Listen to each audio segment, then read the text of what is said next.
Hi, I am Satish Pendse, the CIO of HCC, Hindustan Construction Company, and I am very happy to review the book Innovation to the Core by Peter Skarsgensky and Rowan Gibson.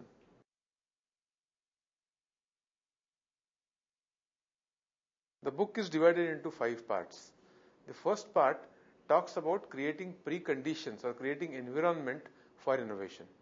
Now that comprises of involving more and more people of your organization in the innovation, for which they need to have a space, they need to have a timeshare, and they need to have a mindshare. The book describes methodology for doing this. Author also asks you to make innovation group a very cross-functional, a very cross-hierarchical group. The second part talks about creating innovation pipeline of innovative ideas. Behind every successful innovative idea, you have 100 plus ideas which are to be generated. Now the book describes methodology for doing that. They describe creative use of internet for that. They described creative use of various technologies for that. Let's go to the third part. The third part of this book is all about evaluating the ideas which are generated in the earlier aspect. For evaluation, they are cautioning us against using the traditional means. The traditional means or traditional people tend to evaluate idea in a different manner, wherein there is a risk of some ideas getting cut quite early. So they are suggesting new set of questions which they have elaborated quite well in the book. The book also talks about creating portfolio of innovative ideas and sequencing the ideas.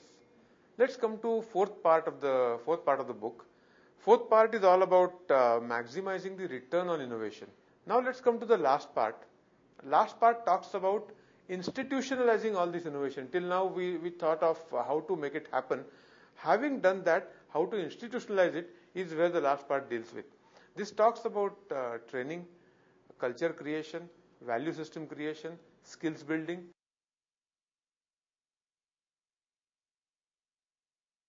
The good part of this book is that for the first time, book talks about institutionalizing the innovation in your organization. It gives you methodology of making it happen. It gives you that with a lot of examples. So the examples make it sound very practical. They are very pragmatic suggestions. The examples given are not from a particular industry. They are given across the industry. They are given across the sizes. There are some examples of organizations which are very small in size, some are medium in size, and some are large in size. That convinces you that innovation is not for a particular industry or a particular size of the organization. It is across industry sections and across industry sizes.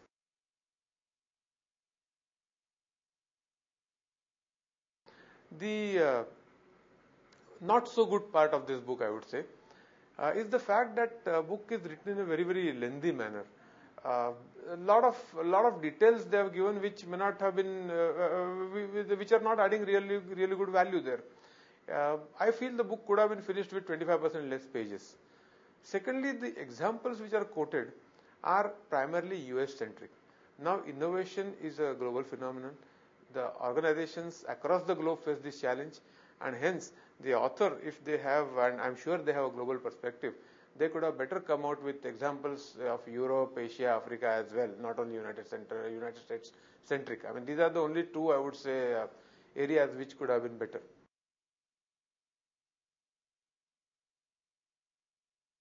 As a bottom line, I would say that innovation is the only insurance against irrelevance now, and hence everybody, most of the progressive managements are quite serious about it. This book gives you how part of it, how to go about making innovation a part of your work culture and how to make it a sustainable process. And hence, it is very critical for every person who leads the organization, because he is the one who will be leading the initiative. And it is also important for people like CIOs who are now integral part of any innovation drive in any organization. So I would say for CIOs as well as CEOs, this is a must-read book.